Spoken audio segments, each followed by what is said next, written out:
At hvad? Jeg siger, at jeg vil gerne have, at du går ned herfra, for jeg sidder her og spiser hernede, så jeg vil sidde i fred og ro. Og det er jo så også privat, det er ikke? Trappen er ikke privat.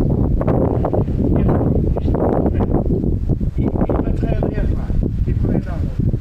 Ej, vi må godt skate her. Det må jeg ikke, nej. Det er privat område. Når togmændene begynder at svare igen, så beder jeg om at gå. Det er nu. Jamen, vi kan jo bare gå, men vi må jo godt skate hernede. Det er jo bare en parkeringsplads. Kundeparkering står der også der. Til jagt og fisk og sådan noget. Jamen, det er jo ikke noget privat for dig. Jamen, det er jo ikke noget privat for dig. Kan du ikke prøve at se, der står kundeparkering derovre på et skilt med jagt og fisk og inspiration? Inspiration for helvede. Hvad?